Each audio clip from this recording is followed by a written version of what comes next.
Hi folks, me again.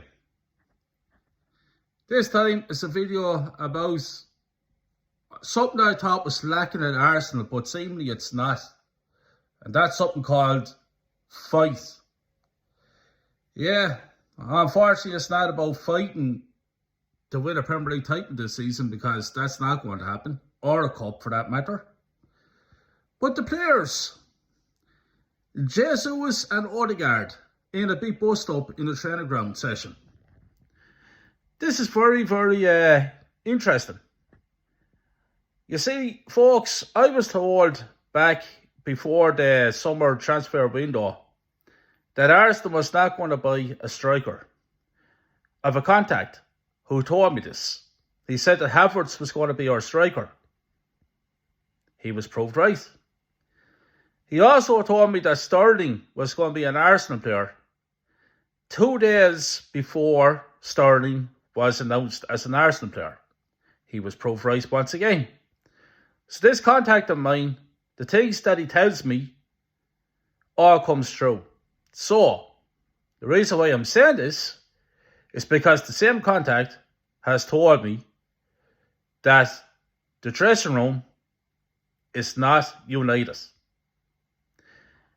And I think watching the players on the pitch, that team Spurs is not there.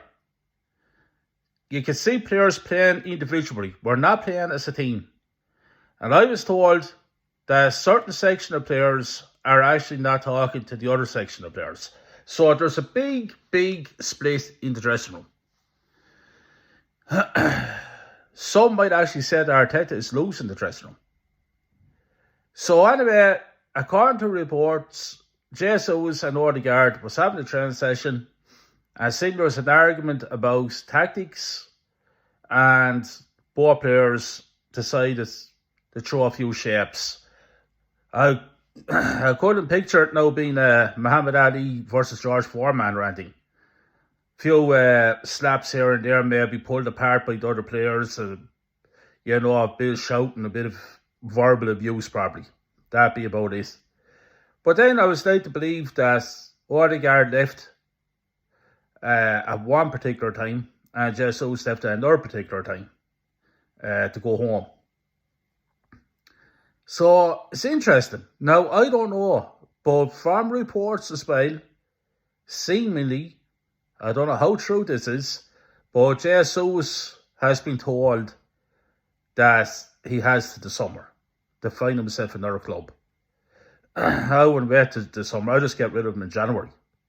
Matter of fact, why the fuck is he even at Arsenal? Why is he fighting with Odegaard? He shouldn't be here. He shouldn't be on the same pitch as those players. Jesus has been washed up for the last few years. He was never good enough in the first place to be an Arsenal player. So when he was announced as an Arsenal player, I for one was not impressed with that signing. This man is getting £250,000 a week at Arsenal. £250,000 a week. I think he has to score a goal in 25, 26 games. It's a joke, lads. Let's go on to Mr. Odegaard.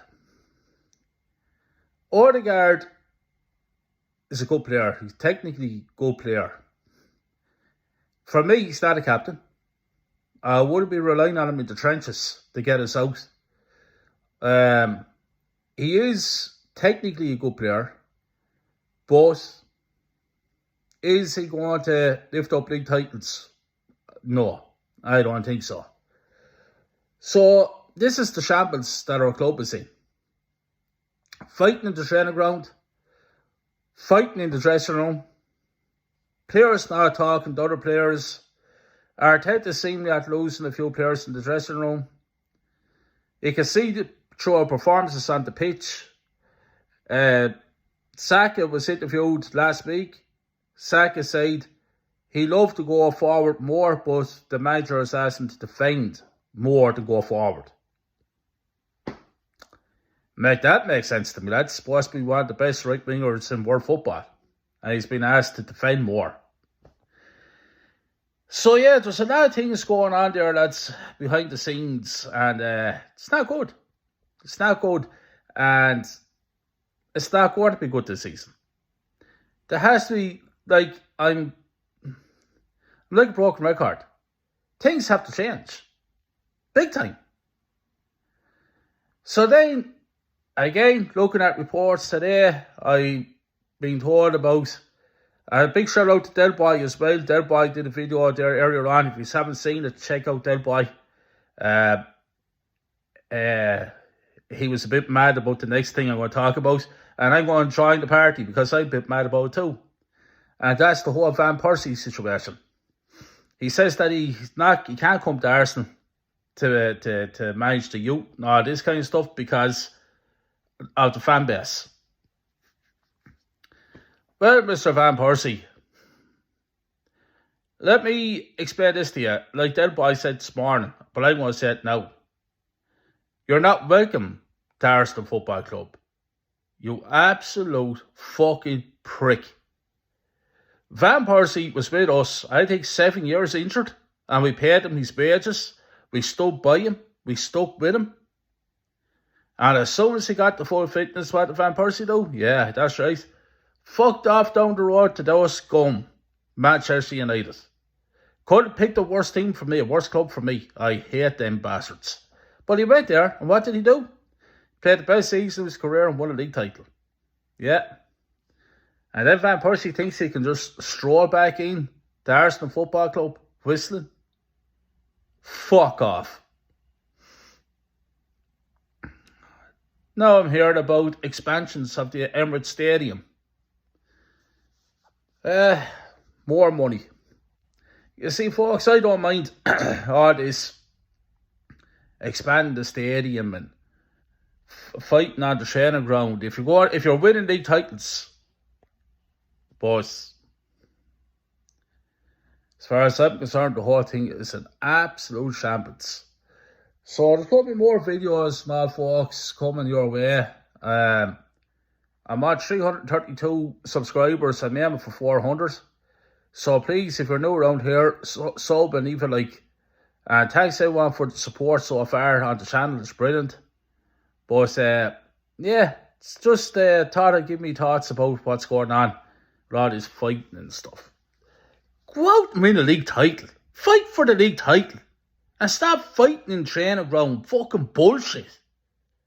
Next week we go out to the fucking pitch and we'll be shitting on ourselves. Go out and fight then. Fight with a mattress. The whole thing is a shambles. But yeah, that's where I am, lads. Just thank God there's one good thing. We are back now to proper football. I don't think there's an international break now to March or sometime like that.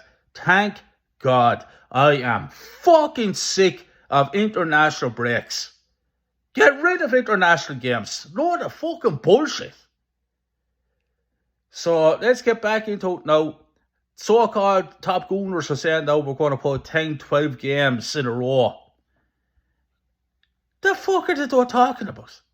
They had to go out and win 10 and 12. Have they seen the performances? What are they talking about? I said the season was over before Halloween. I'm still sticking with it. There's no runs. There's no 10 and 12 games in a row. Players not there. Not good enough anyway. Manager is not there. Forget this season. Wipe it off. Matter of fact, before I go, I want to say big up to Pa. If you're looking, Pa, like you told me, you always look at my videos. If you're looking, Pa, big up to you. Enjoyed our conversation. They're nice. Pa is a Manchester United fan. And he was saying that he'd be very happy if Arteta was at Manchester United and challenged him for the league title. And I was saying to Pa that I want to win cups. I want to win titles. That Arteta's there for 5 years and he needs to perform. He needs to win a cup or a title. But Pa had a different opinion. He was like, no, challenge this, challenge that. That we were down on the ground 3 years ago and now look at where we are. I should be proud of Arteta and all the rest of it. But look, we're all entitled to our opinions. But big up to Pa. I enjoyed that conversation. So there's where I am, lads. Fuck Jesus and yeah, definitely fuck Van Persie. Don't want that bastard nowhere near the club. So there we are. Big up these folks. I will be back with another video. Talk to you all soon.